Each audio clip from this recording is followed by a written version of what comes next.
Yo por las, ahí está. Yo por las dudas grabo también.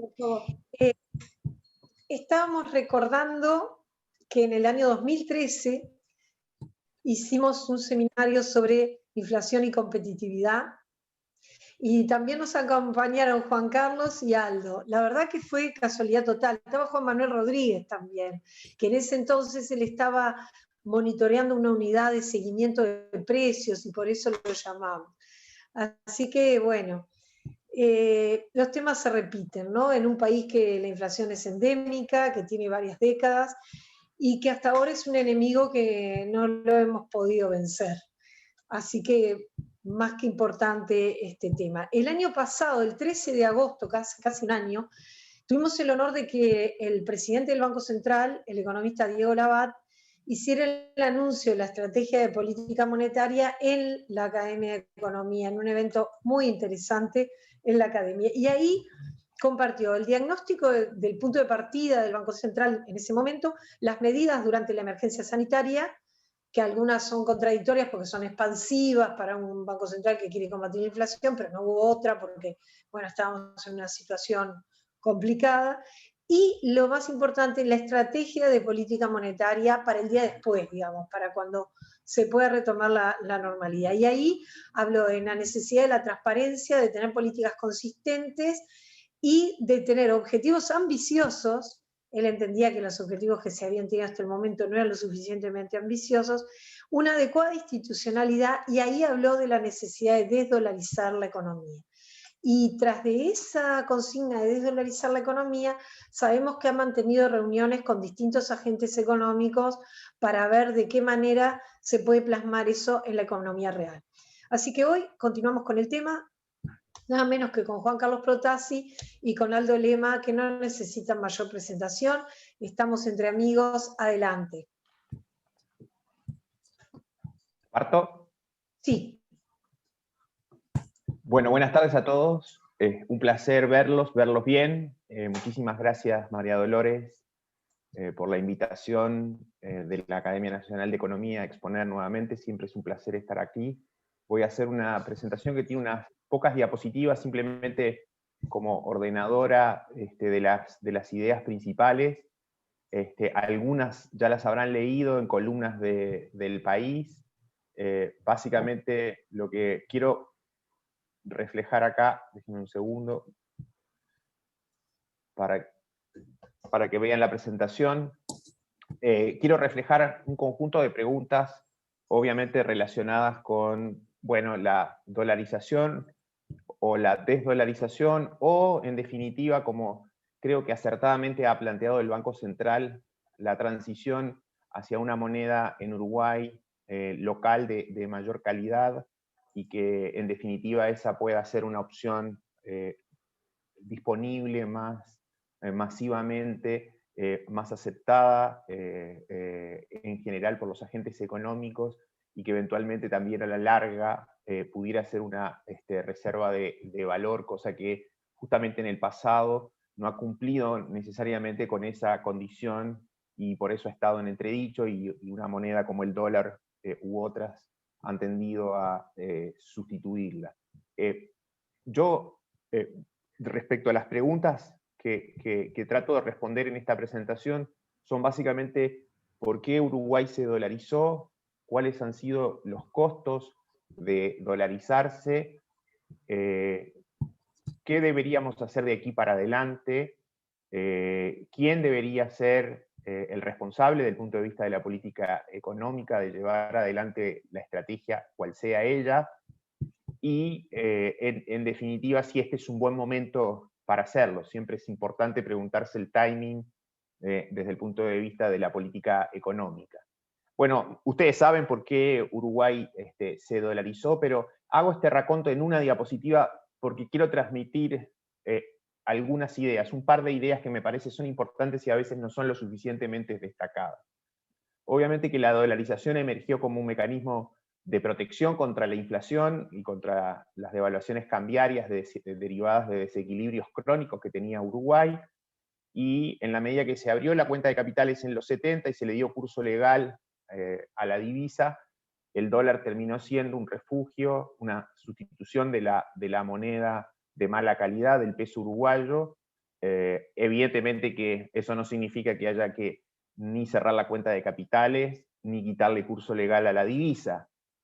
Simplemente lo único que eso generó en aquel momento fue una aceleración de un proceso que estaba ocurriendo inexorablemente y que además era mucho más eficiente de todo punto de vista y que daba libertades a los agentes para, obviamente, cautelar por sus ahorros de manera más eficiente, de manera más eficaz, cosa que no había ocurrido, ustedes lo saben bien, uno o por la represión financiera y los controles de tasas de interés, que hacían que el sistema financiero no fuera necesariamente una buena alternativa, o los otros costos que podían estar asociados, digamos, a tener otros activos o otros instrumentos que fueran reserva de valor o pudieran ser usados como reserva de valor. Bueno, llegamos a la crisis del 82 con esa fragilidad financiera, y aquí el primer punto importante, no necesariamente fue enfrentada después de la crisis, o sea, creo que, y esto no tiene necesariamente que ver con a veces la decisión de las autoridades, sino más bien fue con quizás la evaluación de que lo que había pasado post Bretton Woods era más bien la excepción de que íbamos a tener paridades volátiles por un tiempo corto en el mundo, y sin embargo, después de la crisis del 82, lo que se confirmó a nivel global es que las principales paridades iban a ser muy volátiles. Y que si las principales paridades iban a ser muy volátiles, incluido obviamente el dólar frente al resto de las monedas, eventualmente el dolarizar desde un punto de vista macroeconómico podía generar algunos costos significativos que a la luz de la experiencia previa,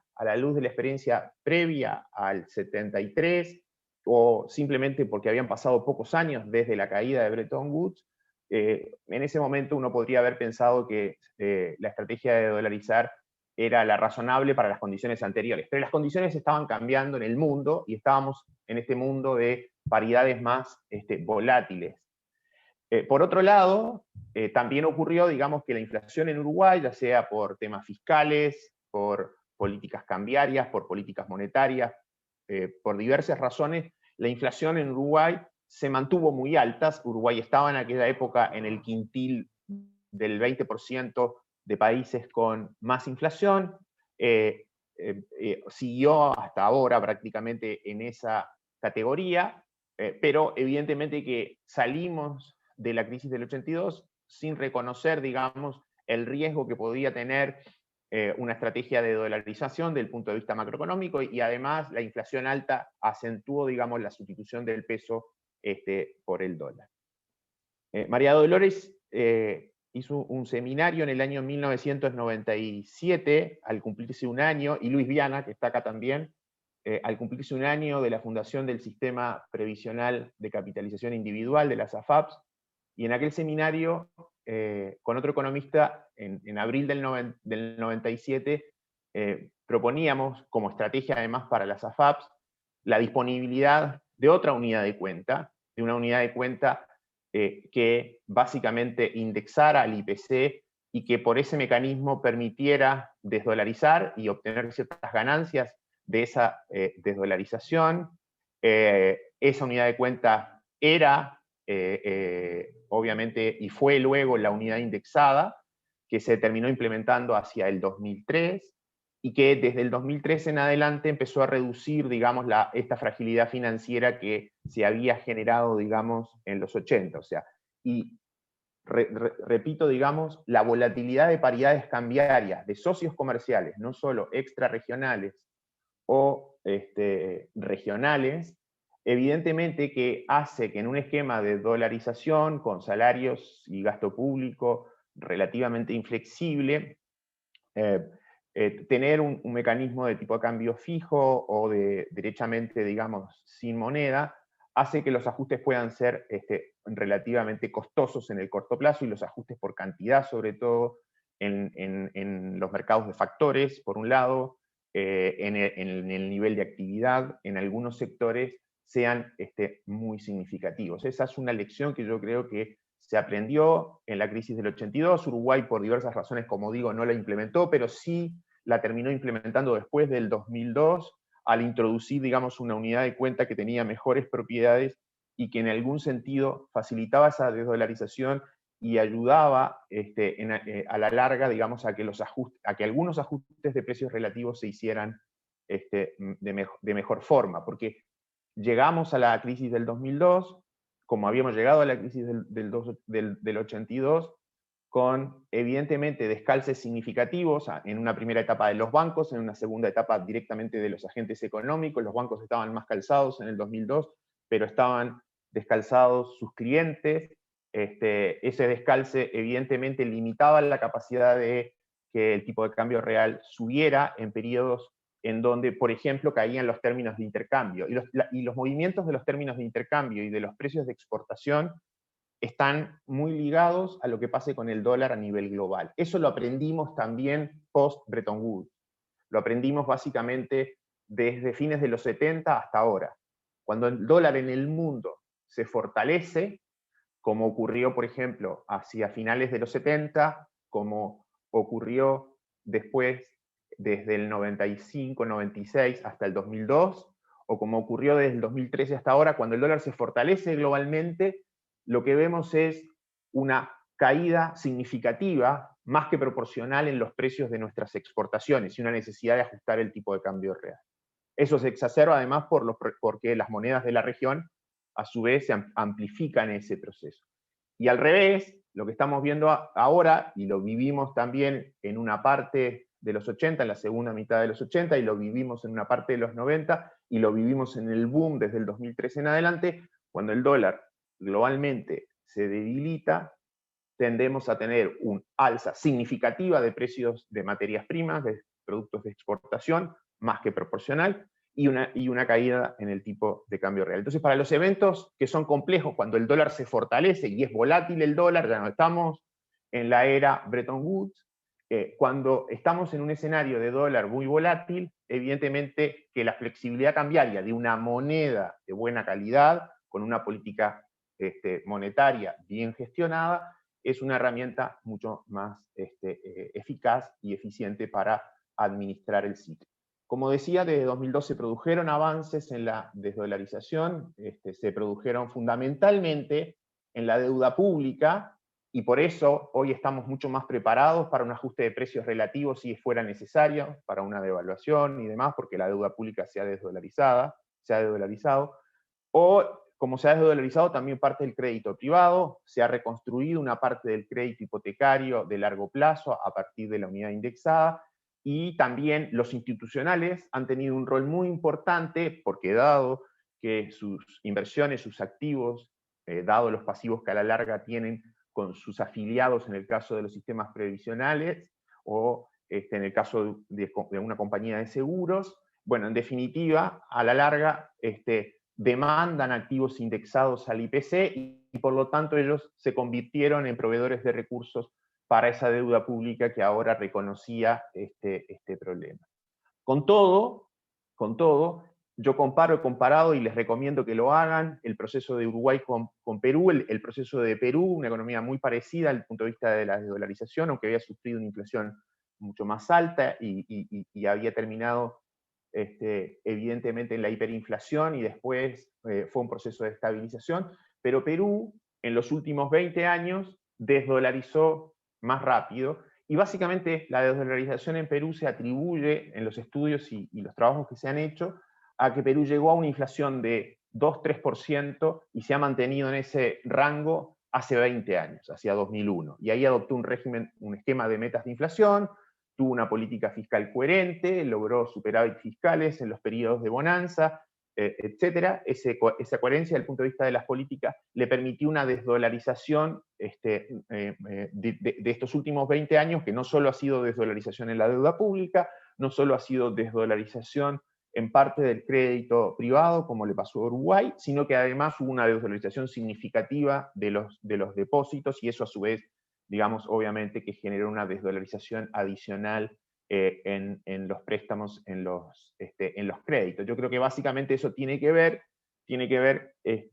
con que la diferencia, con que Uruguay todavía mantiene una inflación, o ha mantenido una inflación elevada en el estándar internacional, o sea, la inflación de Uruguay sigue estando dentro del quintil de inflación más alta a nivel global, a pesar de que ha fluctuado entre 8 y 10%, pero el mundo redujo la inflación y Uruguay en la posición relativa que tiene es más o menos la misma.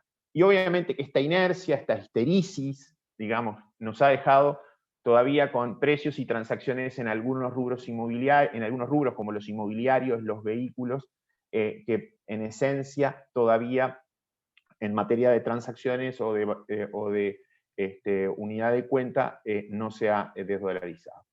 ¿Cuáles han sido los costos digamos, de la dolarización que ha tenido Uruguay?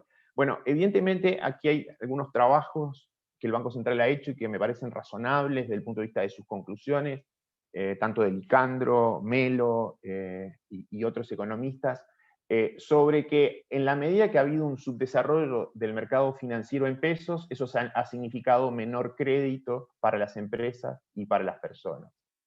Además, las empresas han aumentado la liquidez en dólares, muchas veces como un mecanismo de cobertura, facturan localmente en dólares por lo mismo, y han cambiado o han hecho cambios en el manejo de inventarios. En definitiva, el crédito que las empresas tienen es mucho menor del que podrían tener si estuvieran una parte importante de aquellos sectores que al final, en esencia, tienen descalces respecto a sus ingresos que son en pesos, disponibilidad de financiamiento en pesos o en unidades indexadas más relevante.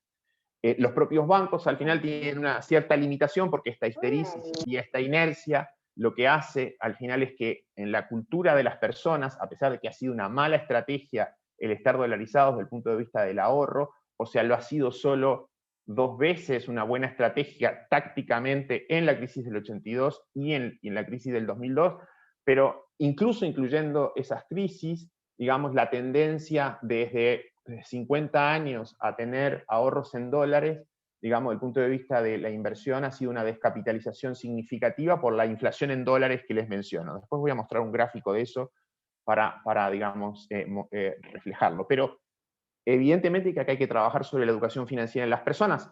Lo primero después va a ser, obviamente, reducir la inflación, porque a la medida que se reduce la inflación, la reducción de la inflación reaviva el uso de nuestra moneda, y a partir de reavivar el uso de nuestra moneda, digamos, pueden haber mayores depósitos en pesos, y eso a su vez permite que haya crédito en pesos, y por lo tanto las empresas tienen mayor capacidad de endeudamiento, aquellas que, digamos, pueden quedar calzadas desde ese punto de vista, y por lo tanto tenemos un mayor crecimiento económico. Uruguay, desde el punto de vista financiero, hay muchos indicadores acá, lo muestran en una posición subdesarrollada desde el punto de vista del nivel de crédito que podría tener para su nivel de ingreso per cápita. Ahí cito los trabajos de Licandro y Melo. Lo otro, y esto es lo relevante que tiene que ver con lo de las paridades, la mayor volatilidad del crecimiento. A ver, voy a tratar de aquí explicarlo, pero muchos de ustedes, digamos, lo tienen claro. Al final, sobre todo, por ejemplo, pensando en el sector inmobiliario, las rigideces de precios en dólares, es decir, precios cuyos factores fundamentales en realidad no tienen que ver con el dólar, sino que tienen que ver con condiciones de no transable propiamente tales, como es un activo inmobiliario, hacen que al fijar o al estar denominados en dólares, esos precios, por ejemplo, medidos en pesos, cuando se produce un escenario recesivo, cuando estamos en un escenario de caída de términos de intercambio, cuando estamos en una crisis global, bueno, como están fijados en dólares, generalmente lo que suele ocurrir, sobre todo en la primera etapa, después pueden ser, digamos, un poco más flexibles a medida que pasa el tiempo, pero en el inicio los precios en pesos o en unidades indexadas suben significativamente, básicamente porque en dólares se mantienen y se produce una devaluación de la moneda. Entonces eso hace que ese sector, un sector no transable, que debería estar en ese momento, digamos, con ajustes de precios o con precios más flexibles para que no recaigan tanto los ajustes sobre las cantidades y no haya un desempleo de factores ahí de la mano de obra, del capital más prolongado, evidentemente hacen que la volatilidad del crecimiento de ese sector y de otros sea mayor. Aquí en estos trabajos que están documentados, yo no quise agregar mucho más detalle, pero están documentados que esa volatilidad en el sector construcción en Uruguay es muchísimo más alta que la que hay en Chile o la que hay en Perú o en países que no están dolarizados. O sea, al final tenemos ajustes ineficientes en los mercados de bienes, servicios y factores productivos, y sobre todo, cíclicamente tenemos una mayor brecha de capacidad, o sea, una capacidad ociosa más alta en el corto plazo, hasta que viene el cambio de ciclo, el dólar empieza globalmente a debilitarse, los precios en dólares empiezan a subir, entonces se da el ciclo favorable, pero al final la volatilidad es mayor cuando uno querría que la política económica lo que hace es tener una capacidad de ser contracíclico, de atenuar el ciclo. Esa es por definición el rol que se le puede dar a la política monetaria. Y por supuesto que lo que tenemos además no es que no tengamos una política monetaria, como a veces se suele escuchar, porque la economía está dolarizada. O sea, incluso una economía con el grado de dolarización como tiene Uruguay, la política monetaria funciona, tiene su rol, podría evidentemente lograr los objetivos.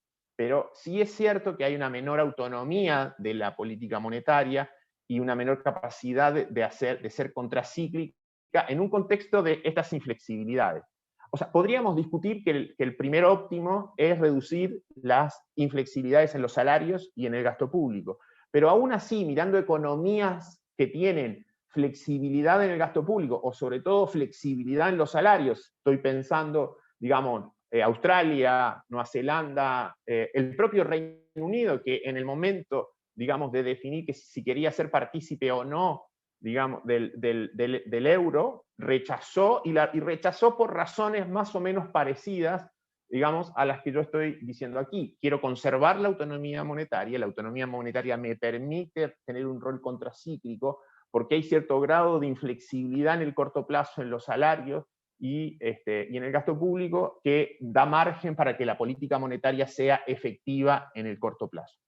Hemos tenido 25 años más o menos de un régimen de metas de inflación en el mundo, partiendo por Nueva Zelanda, Suecia, siguiendo por otros países, hasta Estados Unidos se plegó, pero tenemos a los bancos centrales más relevantes del mundo con un esquema de metas de inflación, Australia, Nueva Zelanda, Canadá, y los que ya mencionaba previamente que fueron pioneros, que al final en ese régimen de metas de inflación le dieron, por la vía de inflación baja, estable, creíble, y un buen manejo de las expectativas, le dieron una capacidad contracíclica a la política monetaria.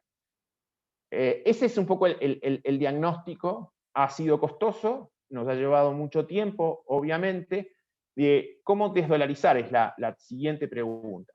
Bueno, primero, porque a veces aparecen algunos debates que me parece importante precisar.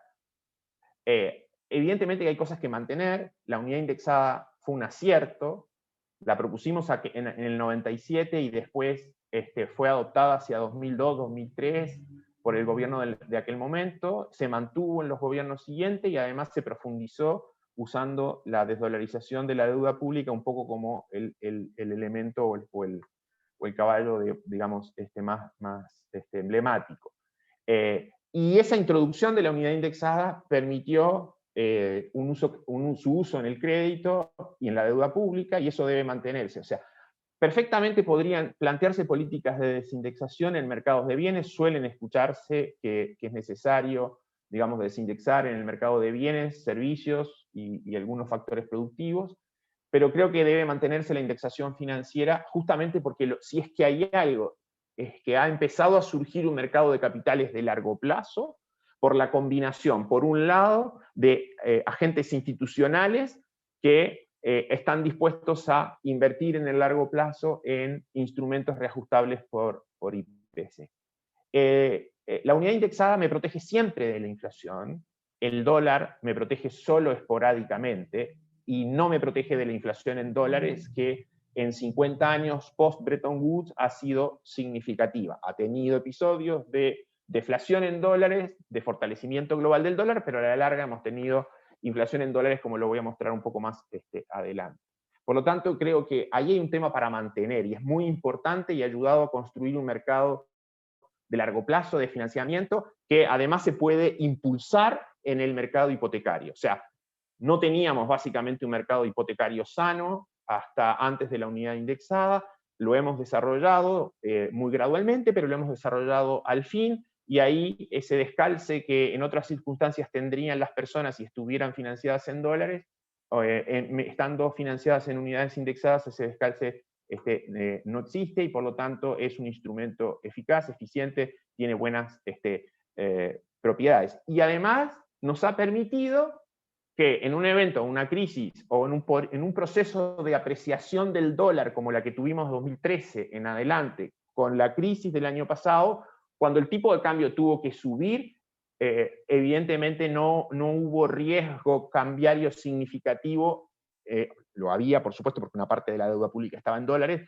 pero no que arrastrara una crisis como las que había arrastrado en el pasado. O sea, la flexibilidad para ajustar el tipo de cambio en periodos en donde el dólar se fortalece a nivel global, compensar el shock deflacionario de precios, compensar el escenario recesivo, que la política monetaria pueda desplegarse, esa es la política cambiaria bajo flotación, una política monetaria que permite un ajuste de tipo de cambio, en esencia, digamos, ha sido posible por ir disminuyendo, digamos, ir disminuyendo la participación tanto en la deuda pública, sobre todo, pero también en los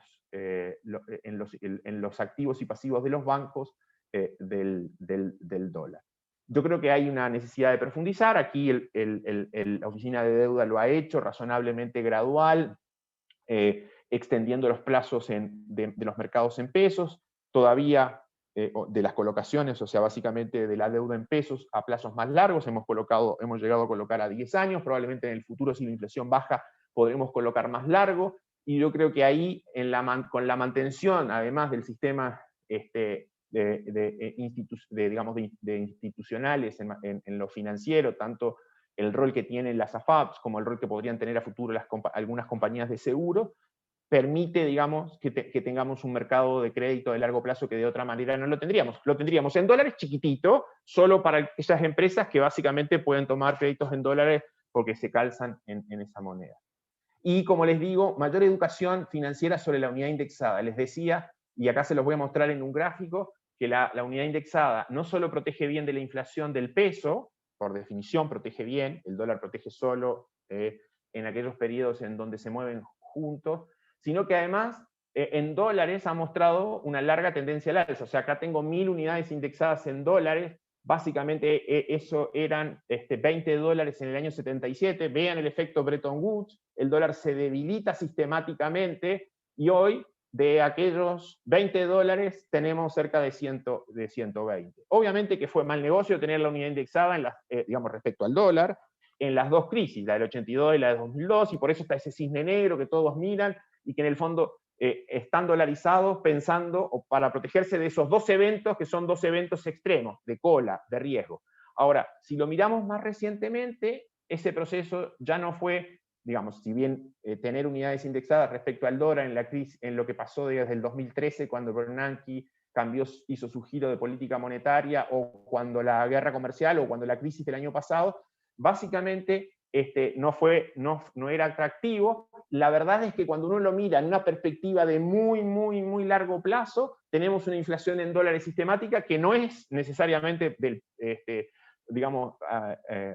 originada en el peso uruguayo. El peso uruguayo tiene sus fundamentos, por supuesto, de que se está acercando a niveles de ingreso per cápita más altos, está convergiendo y eso hace que su moneda pueda apreciarse en términos reales, sino que más bien es un fenómeno del dólar globalmente. Y por lo tanto, volviendo a lo que mencionaba anteriormente. Perdón, te quedan 5. Perfecto, termino con 5. Y volviendo a lo que decía previamente, en esencia, una mayor educación financiera sobre este rol que tiene la unidad indexada para que las personas, digamos, tanto a través de depósitos, de fondos de inversión que hoy existen, de otras alternativas, puedan canalizar más ahorros hacia ahí y por esa vía el sistema financiero pueda canalizar más crédito. Ahora, eso es o mantener lo que se ha hecho o profundizarlo, pero necesitamos innovar. Y la innovación pasa fundamentalmente por converger hacia una inflación baja y estable. O sea, una condición necesaria, digamos, para seguir desdolarizando es tener una moneda de calidad. Y ahí el responsable es básicamente el Banco Central. La máxima responsabilidad la tiene el Banco Central, debe consolidar, digamos, un régimen que es verdadero y creíble de metas de inflación, y hay muchos ejemplos para mirar en el mundo. No lo hemos tenido más bien en torno a 8 o 10% de inflación, y no en torno a 3%, como lo tuvo Perú en estos últimos 20 años, por ejemplo, porque eso estimularía a la larga la desdolarización y además nos permitiría una mayor flexibilidad cambiaria. O sea, si tenemos una moneda de mejor calidad, tenemos evidentemente mayor capacidad para hacer política monetaria contracíclica, entre paréntesis, política cambiaria contracíclica. Y eso obviamente exige, pero es más bien una responsabilidad de segundo orden, la consistencia macro. O sea, la consistencia macro es importante, pero la coherencia de políticas influye más bien en la credibilidad de las metas, en la eficiencia de la convergencia. O sea, si yo tengo una política fiscal que me ayuda en este proceso, me va a ser más eficiente el proceso con un tipo de cambio real que quizás no se aprecie tanto, y además le va a dar potencia contracíclica a la política monetaria. O sea, si yo tengo una política fiscal que juega un rol más estable a la larga, que es contracíclica, bueno, también permite que la política monetaria, que puede reaccionar rápidamente, juegue y haga su papel en el corto plazo, dado eso. Perú es un ejemplo a mirar. Ahí yo ponía un libro antes, que es un libro de la Universidad Católica del año 2010, y ahí Adrián Armas, que es un buen economista peruano, relata el caso de Perú, y básicamente el caso de Perú lo relata, y hoy se sigue relatando en esencia como estos 20 años de estabilidad de precios. ¿Es ahora un buen momento para avanzar en esto? Yo diría que sí, hay condiciones estructurales razonables, no hay dominancia fiscal, no hay dominancia financiera, la parte fiscal la está desarrollando una nueva institucionalidad, y esa institucionalidad esperemos, digamos, que trascienda a gobiernos, y al mismo tiempo, desde el punto de vista coyuntural, el ir a una inflación baja y estable puede estar favorecida, digamos, por ciertos mecanismos de desindexación más endógenos asociados al desempleo. Y yo he escuchado, he seguido muchas declaraciones que hay un mayor consenso sobre las bondades de la inflación baja y la consiguiente reconstrucción de mercados en pesos y desdolarización. O sea, quizás puedan haber todavía algunas voces escépticas, pero creo que políticamente, al menos, y los técnicos de los partidos políticos, en algún sentido, hoy están más conscientes porque están viendo otras experiencias en el mundo, o sea, están viendo las experiencias de estos países que yo mencionaba.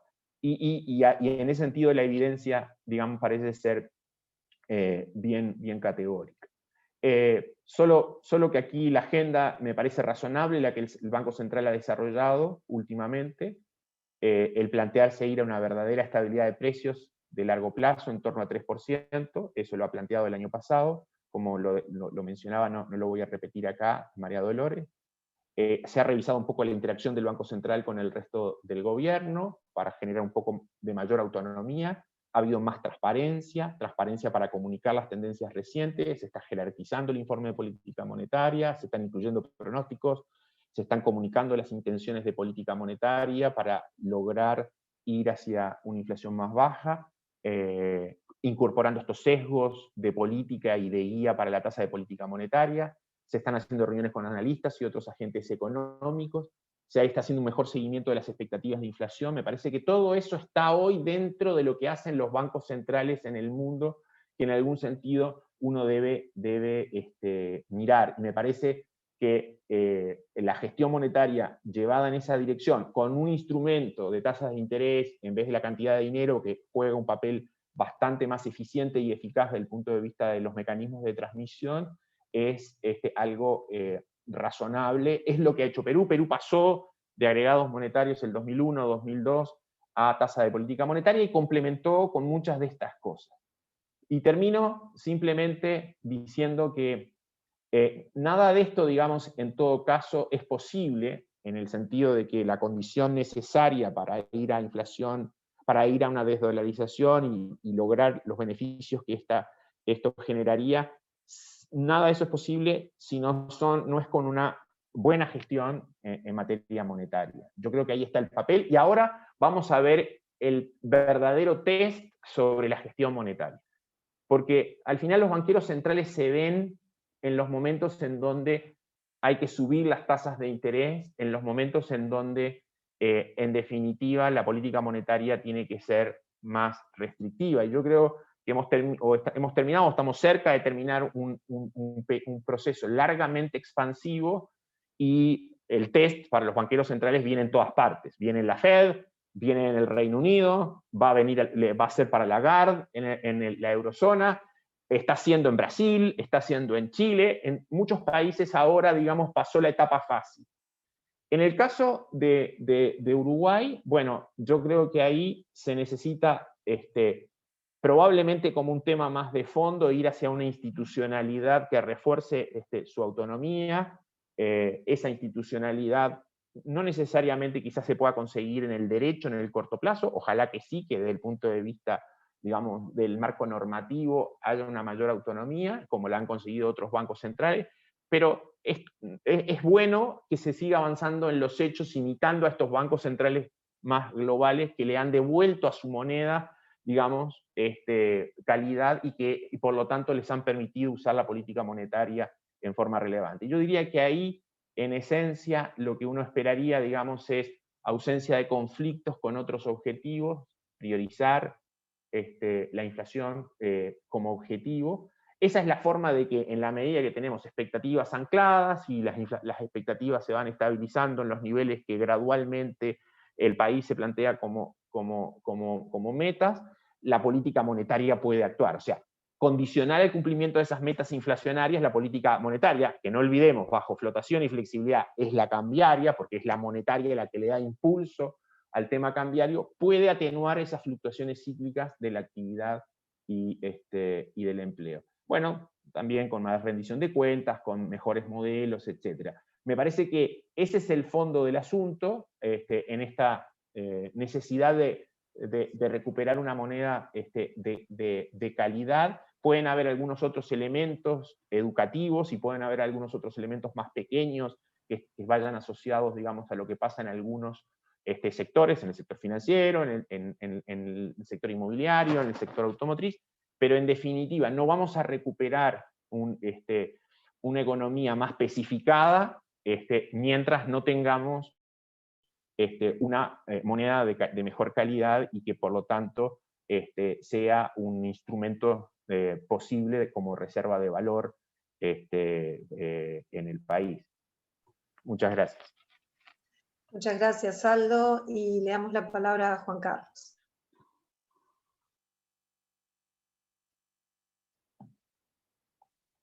Está silenciado, Protasi.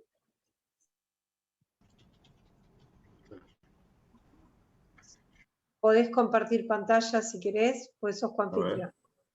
¿Ahora? ¿Se escucha? Ahora lo escuchamos perfecto. Perfecto. Bueno, yo quiero decir que tengo una posición bastante diferente de la que acaba de señalar Aldo, quien es un analista muy competente porque conoce las dos economías que es Uruguay y Chile ha tenido una experiencia muy exitosa en el control de la inflación, en la indexación, en usar los instrumentos financieros indexados, etc. Mi experiencia ha sido un poco más, podríamos decir, un poco más dura. Tuve que enfrentar una situación compleja, en que la dolarización era evidentemente un problema muy grande, porque no había forma de hacer posible financiar un déficit en aquellos momentos, porque cualquier dinero que iba al mercado se iba al dólar. Bueno, hoy la situación felizmente es un poco distinta, pero de todos modos tengo una visión en cuanto a lo que ha pasado con la política monetaria y con el arreglo monetario. Y es que los hechos han demostrado la inconsistencia de lo que se llama la inconsistencia intertemporal de la política. Medidas que parecieron óptimas ex ante, no lo fueron ex post, porque, bueno, una vez que los agentes tomaron decisiones de portafolio, de liquidez, de activos en moneda nacional, etcétera, la autoridad monetaria generó beneficios en el campo fiscal y le confiscó parte de la riqueza. El público obviamente tomó los recaudos para evitar ser sorprendido, y bueno, así tenemos la dolarización espontánea que se produjo. Yo solamente tomé los últimos 5 años de la información que está en los indicadores del Banco Central referentes a la base monetaria y a los activos de reserva. Tiene una hoja final que tiene los indicadores, y de ahí simplemente tomé los últimos 5 años, donde se puede ver en el gráfico, no sé si lo están viendo. Sí. ¿Están viendo el gráfico? Sí, sí. ¿Sí? Ah. Bueno, el impuesto inflacionario confiscó el 30% a los tenedores de deuda en pesos. La inflación licuó la deuda en pesos en un 55% y la devaluación en 35%. Quiere decir que el Banco Central se ha visto beneficiado por la tenencia de activos en pesos. Bueno, la reacción obviamente del público ha sido que los depósitos en dólares superan el 70%, que suben y bajan, pero que están realmente muy altos comparados a lo que considera el Fondo Monetario cuando habla de estas cosas y piensa en un 30%, nosotros estamos en el 70%. Las transacciones en la bolsa superan el 60% en dólares y el resto son en UI. Bueno, los inmuebles, autos, etcétera, se transan en dólares, los balances de las empresas están en dólares, los salarios de profesionales ejecutivos son en dólares, etcétera, etcétera. La dolarización, de hecho, el dólar sustituyó al peso en todas sus funciones. En marzo del 76, bueno, ustedes recuerdan, bajo la administración de Beck Villegas, en el frente del ministerio, le dio un impulso muy fuerte a la dolarización al permitir que las transacciones en dólares, las deudas se respetaran en dólares y se cancelaran en dólares. La dolarización se fue extendiendo como medio de pago y comunidad de cuenta una vez que la tasa de inflación superó determinado nivel. Esto es algo que estudiaron muchos de los economistas argentinos, como Pablo Guidotti, como Carlos Rodríguez. Y lo interesante es que a pesar de que la inflación bajó, la dolarización no bajó. Entonces, esa es una pregunta que nos tenemos que hacer. ¿Por qué con tasas de interés libres, que ahora no hay represión financiera, como hubo en la década de los 50, etcétera, y se generó la recesión, y con una inflación de un dígito tendiendo a bajar, no se redujo la dolarización? Bueno, yo esto lo explico, o se puede explicar, por lo que es el trabajo de Sargent y Wallace. Sargent es un economista que se ha desarrollado la teoría de expectativas racionales, junto con Lucas, Barro, etc. Entonces, lo que estos autores dicen es que con dominancia fiscal, una política antiinflacionaria puede bajar la inflación a corto plazo, pero no en el largo plazo, porque cuando se baja la inflación con deuda, existe un límite que tarde o temprano deberá monetizarse. Y yo creo que la gente en Uruguay se da cuenta que se está endeudando. Cuando festejamos que se hizo la colocación de un bono exitoso, etcétera, y que yo creo que lo ha sido, pero es algo que no es bueno para la economía que la deuda crezca del modo que está creciendo. Y el otro factor es que el país se encareció más de lo que justifican los fundamentos. Entonces, eso a mi modo de ver genera las expectativas inflacionarias que no convalidan los objetivos de la autoridad monetaria. Entonces, por más que se hable con los agentes económicos y se les trate de convencer que los precios de inmuebles se fijen en pesos, que los automóviles se fijen en pesos, etcétera, etcétera, el país va a seguir dolarizado. porque va a seguir dolarizado porque no tenemos confianza en el peso. El gobierno se resiste a las presiones de la dolarización. Por cualquier medio intenta perpetuar la tenencia de moneda nacional para tarde o temprano grabar la inflación y la devaluación, como mostré en ese grafiquito inicial. Entonces, si yo conservo deuda en pesos, bueno, la inflación me saca una parte, pero el dólar, la variación de la devaluación, me saca otra parte también muy importante, aún estando en unidades indexadas. El dólar también me confisca los recursos.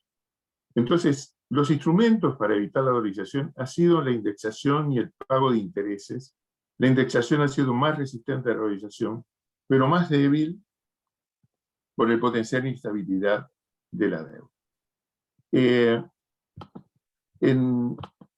Obsérvese, por ejemplo, en este gráfico. Yo, en alguna oportunidad, consulté a la gente del Banco Mundial de cuáles eran los verdaderos indicadores que había que considerar para medir la relación, para ver el peso de la deuda. Y bueno, hubo uno de ellos que me dijo, la deuda puede ser baja o puede ser alta en función de que sea pagada. Bueno, creo que ese es un principio que no se debe olvidar. La medición de la deuda con relación al PBI tiene una serie de imperfecciones, porque si la moneda se aprecia, el PBI aumenta de valor, y en consecuencia la deuda en términos de PBI baja. Pero si miramos la deuda con relación a los ingresos, yo tomé desde el año 2013, repito, de la misma fuente, la relación de la deuda en pesos más unidades indexadas, convertidas a pesos, con relación a los ingresos del gobierno central. Bueno, ahí se puede ver que la deuda ha crecido de un modo impresionante, explosiva, porque estábamos en 0,6, o sea, en el año 2013 eso representaba un poco más del 60%, y hoy estamos en 1,60, o sea que casi que se triplicó. Y si miramos lo que ha pasado con el déficit y la variación de la deuda en el gráfico de arriba, vemos que la variación de la deuda ha estado por encima del déficit. Quiere decir que la deuda se está incrementando no solo para pagar el déficit, sino para pagar sus servicios. Y en consecuencia, esa tendencia de la deuda es algo que es causado por la dominancia fiscal. Dominancia fiscal, que a mí, yo por lo menos la entiendo como cuando los gastos no tienen ingresos suficientes y entonces el gobierno decide cuánto se endeuda y después por residuo cuánto es cuánto es en deuda y cuánto es la expansión monetaria. Entonces, ahí está dominando el déficit fiscal, porque no es que el Banco Central puede decir, no, va a ser una emisión de, digamos, 10%, ustedes tienen que ajustarse a eso. No, aquí, en este país, eso no existe. En otros países sí, pero no en este país.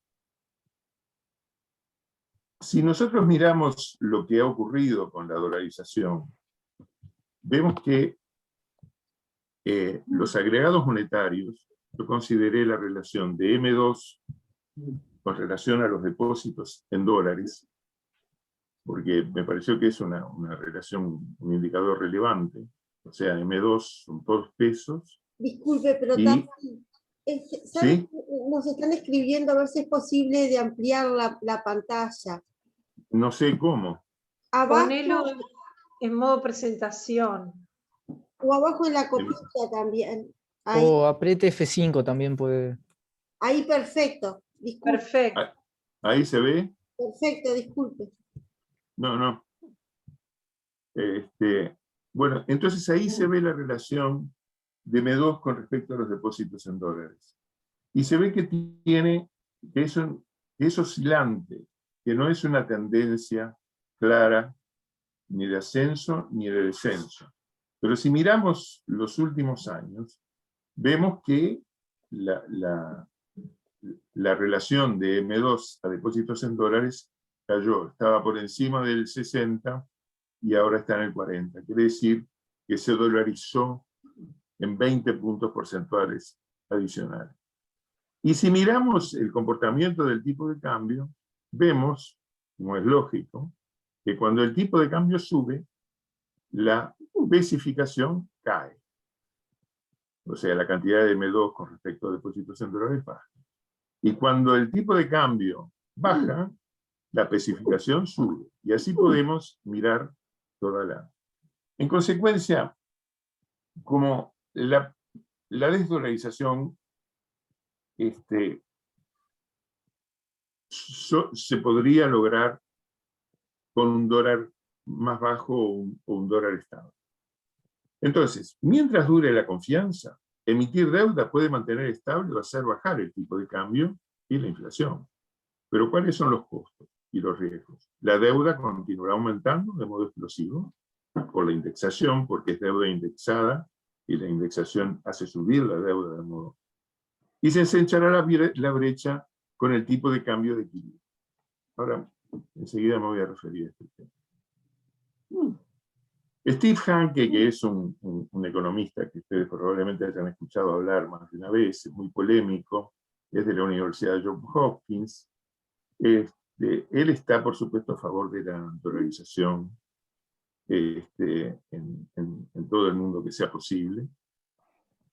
Steve Hanke dice que el dólar sube y baja como un yo-yo. Y nosotros eso lo estamos viendo. Entonces, eso es malísimo para la gestión de las empresas. Entonces, véase cómo la deuda es la que justamente produce esas oscilaciones en tipo de cambio. Porque cuando el gobierno o el Banco Central colocan deuda para restringir la cantidad de dinero y ceñirse a una determinada política monetaria, ya sea de los agregados monetarios, ya sea del tipo de cambio, lo que provoca es una sustitución de monedas de dólares a pesos, y eso hace bajar el dólar, porque se ofrecen tasas más atractivas. Y a la inversa cuando no hay colocación de deuda.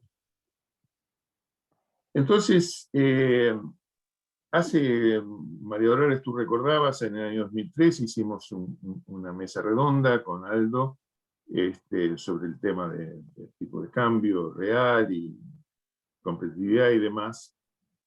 Y bueno, ahí se mostraba las determinantes del tipo real de cambio.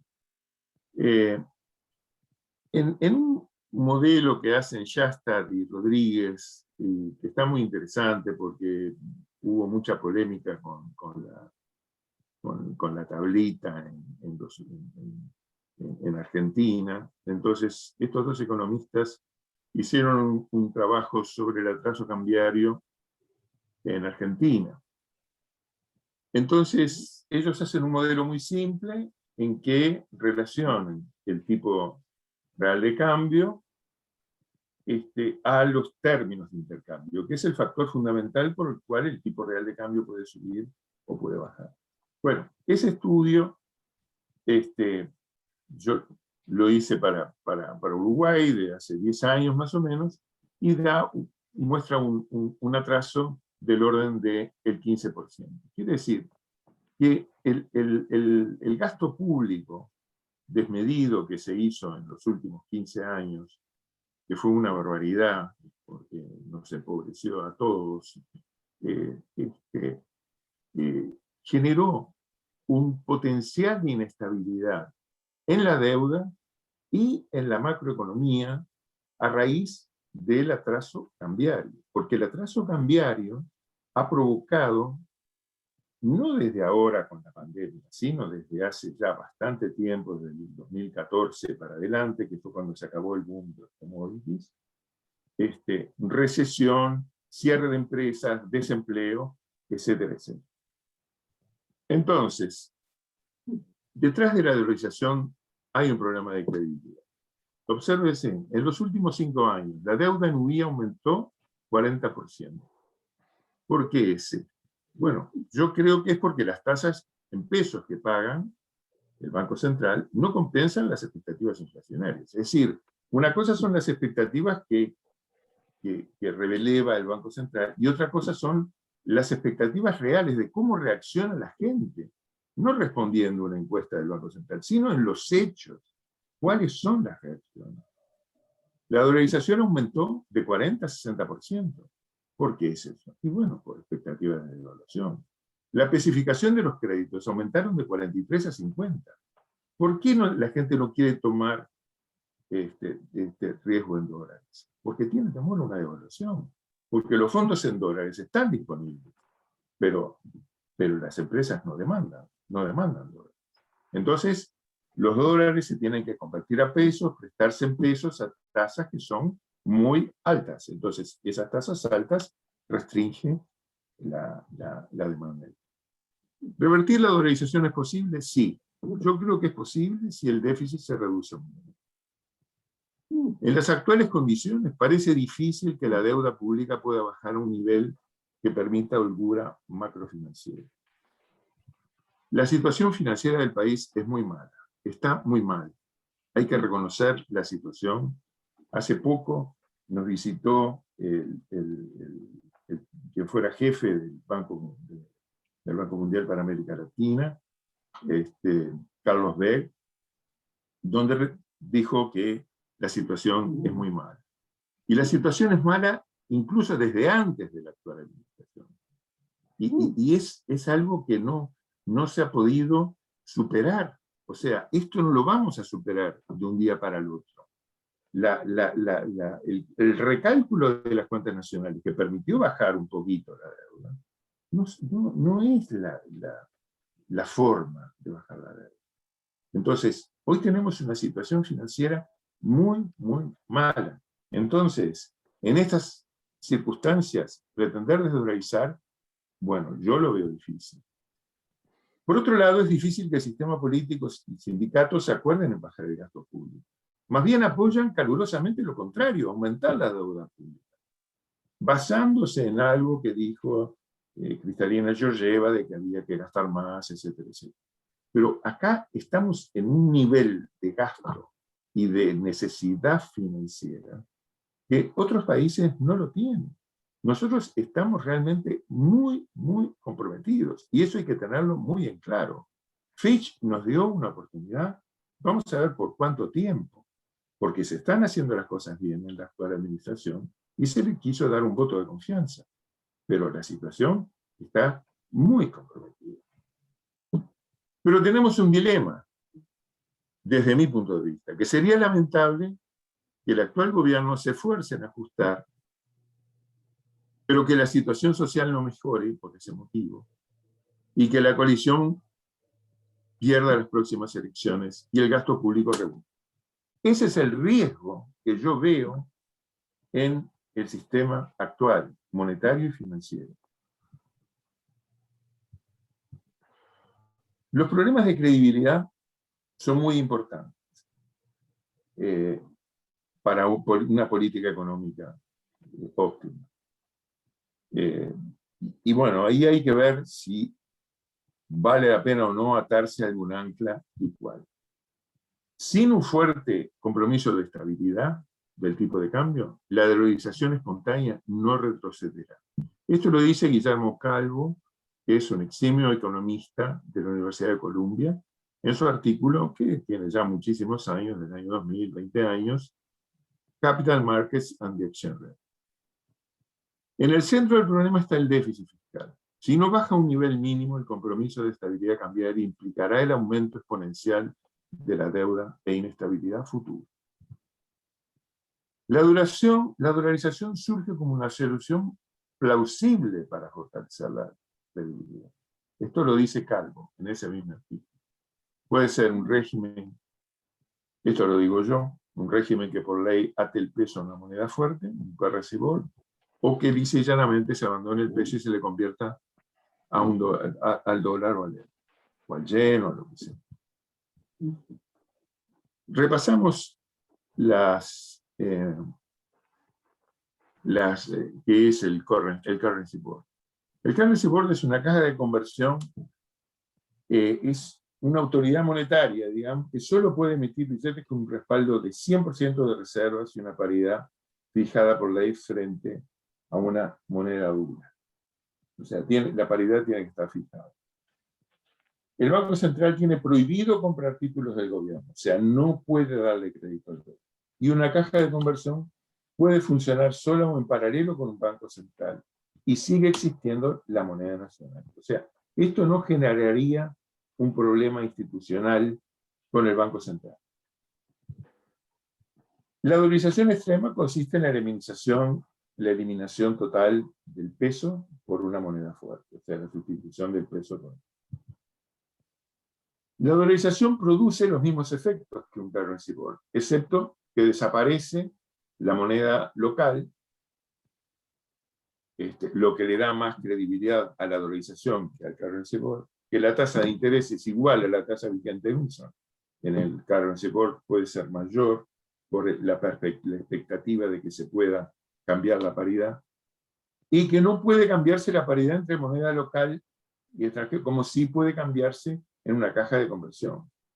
Aunque esto requiere una ley, el riesgo está. Y esto le pasó a Argentina, por ejemplo, cuando el efecto tequila, que mucha gente especuló que se iría a devaluar la moneda. Bueno, hay muchos países que tienen el dólar como moneda oficial.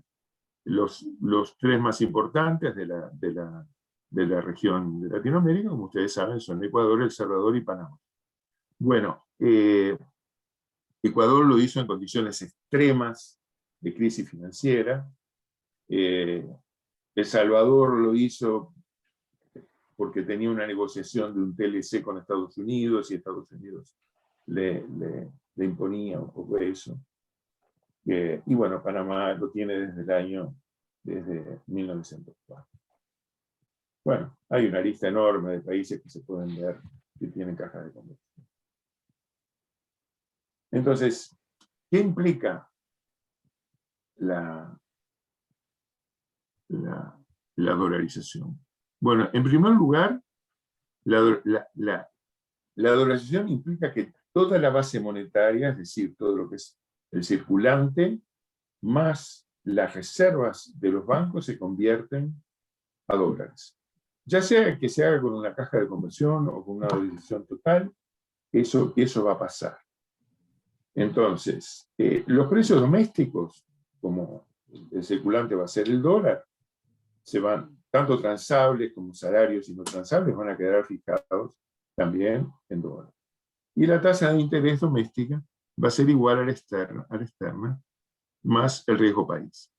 Las tasas obviamente van a bajar a un nivel, a un nivel más bajo del actual, porque obviamente desaparece el premio por la devaluación. Pero la dolarización implica que la cantidad de dinero solo puede aumentar cuando hay un excedente en la balanza de pagos. Es decir, se aumentan las inversiones extranjeras, si hay un superávit del balance comercial o si se emite deuda. Entonces, si aumenta la demanda de dólares, la forma de hacer que ingresen dólares para satisfacerlos es que bajen los precios para que se atraiga más turismo, se exporte más, se importe más. Ahora, si hay una caída de demanda de dinero y salida de capitales, habrá recesión y se va a generar un desempleo que exigirá un ajuste en precios relativos. ¿Qué beneficios va a traer la dolarización? Bueno, va a traer en primer lugar mayor credibilidad y previsibilidad, lo que va a traer inversión y acelerar el crecimiento económico. Va a resultar más difícil aumentar el gasto público. Se le pone una camisa de fuerza al manejo irresponsable de la política fiscal. No van a estar los recursos accesibles, porque no se puede emitir en moneda nacional. Sí se podrá emitir deuda en dólares, pero el mercado le va a poner un límite a ese endeudamiento. Porque, evidentemente, podrán aceptar un nivel de endeudamiento, pero no un excesivo endeudamiento. Habrá un tipo real de cambio más estable, que dependerá de las fluctuaciones del dólar frente a las principales divisas. No va a estar sujeto a las fluctuaciones cambiarias actuales, el yo-yo que dice Steve Hanke. Y en tanto se elimina la volatilidad cambiaria, la dolarización debería favorecer al comercio internacional. Bien, ¿cuáles son los perjuicios? Que siempre, obviamente, se habla y sobre todo se pierde la soberanía monetaria, la economía quedará a expensas de la Fed, de la política de la Fed. Esto es así en la medida de que se permitan flujos de capitales sin restricciones. Y para esto implica una decisión del país, ¿no? Porque si se considera que es beneficioso atraer flujos de capitales, entonces se corre el costo de tener dependencia de la política de la Fed. Argentina, por ejemplo, optó por tener libertad de capitales. Hay muchos países, Estonia, en fin, hay muchísimos países que tienen la caja de convertibilidad y que permiten los movimientos de capitales. Se pierde la capacidad de hacer política contracíclica, ¿sí? La dolarización no permite hacer política contracíclica.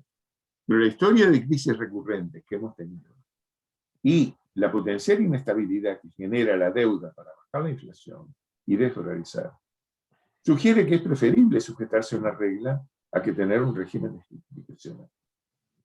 Bien, no habrá prestamista de última instancia, pero existen mecanismos alternativos para resolver este punto, encajes, seguros de depósitos, etc. Condiciones para dolarizar. Bueno, Carlos Rodríguez escribió un paper que está muy interesante, yo recomiendo, Macroeconomic Policy Lessons from Less Developed Countries. Dice que se debe poseer un adecuado nivel de reservas internacionales, nosotros lo tenemos, estamos bien ahí. Debe existir un mínimo nivel de déficit fiscal, no lo tenemos. Y tener un sólido sistema financiero, yo creo que sí lo tenemos. O sea, fallamos en el déficit. Pero en síntesis, con alto déficit y deuda, con el sistema, el régimen flexible actual, es baja la probabilidad de lograr una moneda de calidad sin afectar al tipo real de cambio y el nivel de cambio. Esa es mi opinión. Tampoco serán las condiciones ideales para dolarizar. El ahorro se va a destinar a pagar la deuda y no a financiar la inversión. Pero hay un aspecto muy importante desde mi punto de vista para ese dilema que yo había planteado, y es que la dolarización contribuye a la estabilidad fiscal futura y frena los intentos de aumento del gasto. Conclusiones. Bueno, la historia muestra lo doloroso de las recesiones vinculadas a ataques especulativos contra nuestra moneda. La indisciplina fiscal estuvo en el centro de los problemas, generó aumento de deuda, atraso cambiario, pérdida de credibilidad. Con el actual arreglo monetario discrecional no se impide que un futuro gobierno con otra filosofía pueda expandir irresponsablemente el gasto, pero la dolarización frena esta última posibilidad de un modo permanente. Bien, para terminar quiero hacer una aclaración final. Aunque con esta discusión no lleguemos a una respuesta definitiva sobre si Uruguay debería dolarizar o mantener el régimen actual, este análisis puede aportar algunos puntos relevantes para discutir en un ámbito más amplio, en que puedan evaluarse los costos y beneficios de ambas alternativas, y no desecharse meramente por ser polémicas y no del agrado del sistema político. Muchos países que adoptaron la dolarización plena o convertibilidad lo hicieron en condiciones de necesidad extrema en medio de crisis financiera. Hoy Uruguay está en condiciones inmejorables para evaluar estas alternativas sin ningún tipo de presión por ahora. Bien, muchas gracias. Muchas gracias, Juan Carlos. Abrimos un espacio de preguntas, las puedan hacer por el chat. Dada la hora, pues sabemos que Aldo tiene un compromiso 6:30. Yo me permito una preguntita para cada uno. La primera para Aldo. Algo lo esbozaste al final de la presentación, pero cuando la pandemia pase, o ya ahora que se están viendo crecimiento de tasa de interés, ¿podrá el gobierno en la situación uruguaya, con caída del PBI o recuperación menor de la que se pensaba originalmente, subir la tasa de interés para poder desdolarizar? Y la pregunta para Juan Carlos, que es medio paradójico, si hay déficit fiscal y tú dolarizás o vas a caja de conversión, lo que fuera, el ajuste se hace por cantidades, ya que no se puede hacer por precio.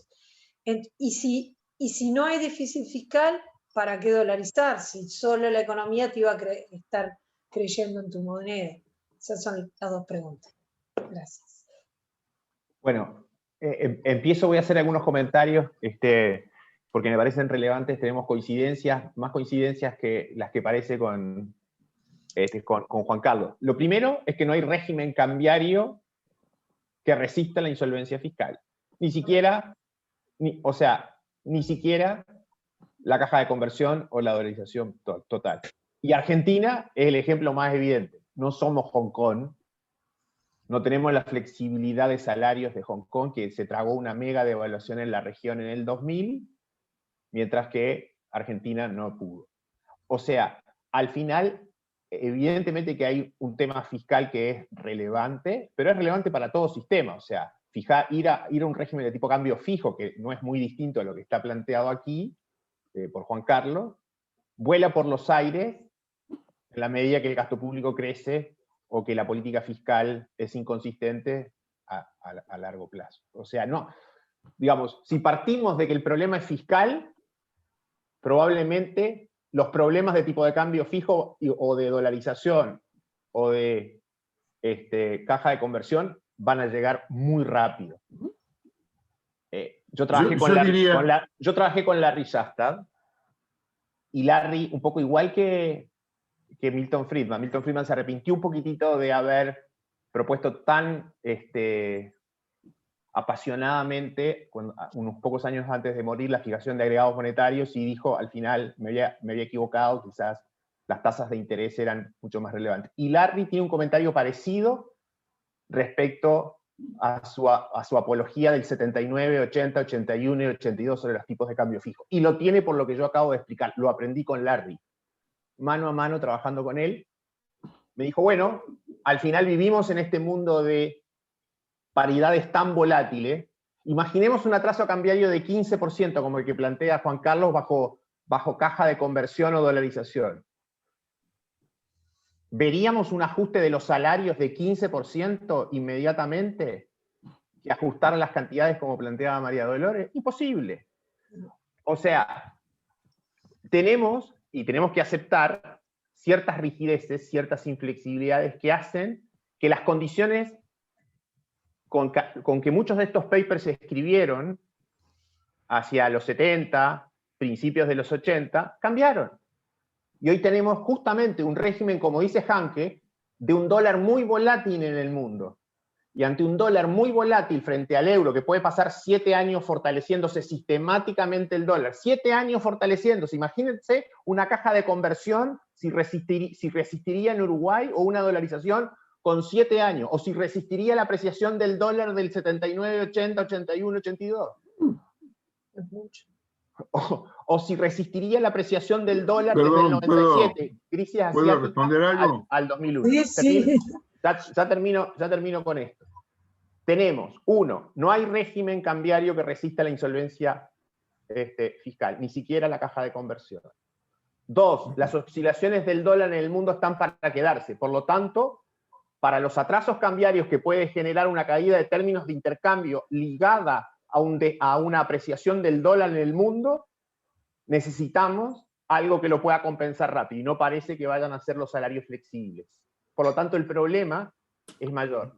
Y el problema de credibilidad, para cerrar, el problema de credibilidad, puede haber habido un problema de credibilidad en lo fiscal. Yo creo que ese problema de credibilidad en lo fiscal ha estado en los últimos años más bien en un problema de credibilidad en las metas de inflación, por una gestión y una institucionalidad desde el punto de vista monetario que ha sido, digamos, desde el punto de vista de la comparativa a nivel internacional, de mala calidad. Eso ha sido el foco por el cual hemos tenido inflación más alta de la que deberíamos, y por lo tanto, a partir de eso, digamos, las metas no han sido lo que debían haber sido más bajas, ni se han gestionado para lograrlas en el proceso. Y la regla que se han dado los bancos centrales o los países para tener una autonomía monetaria que permita resolver muchos de estos problemas, la regla es bancos centrales autónomos e independientes. Y esa es la experiencia de Nueva Zelanda, esa es la experiencia de muchos países en el mundo, de los ejemplos, digamos, que en algún sentido han permitido o han convergido inflación baja y estable. Bueno, podría hacerte un par de comentarios. Primero, si la deuda, si estuviera dolarizada la economía, no estaría la deuda explosiva de la indexación. O sea, la deuda en dólares sería mucho más estable si hubiera aumentado. No fue el caso de Argentina.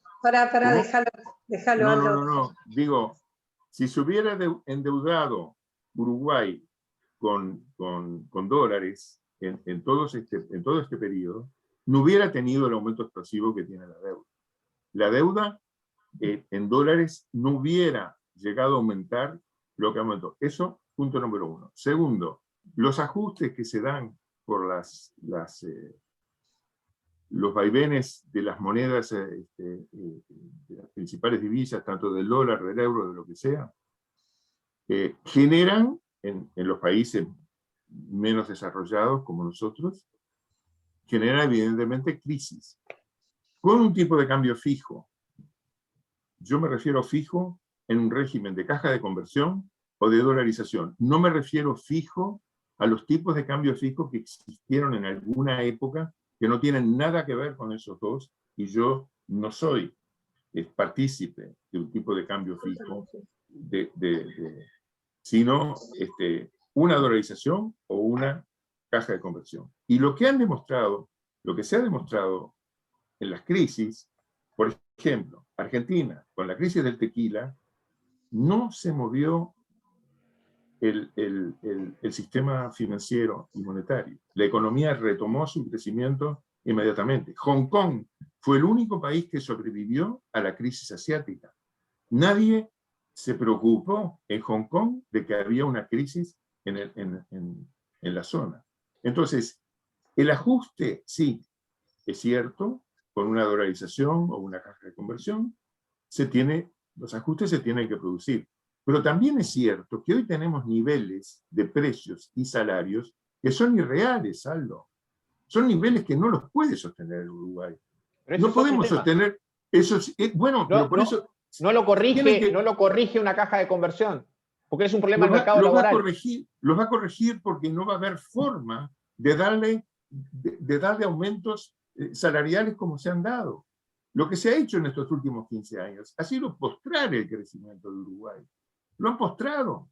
Ha habido una irresponsabilidad total en el manejo fiscal y también salarial y monetario.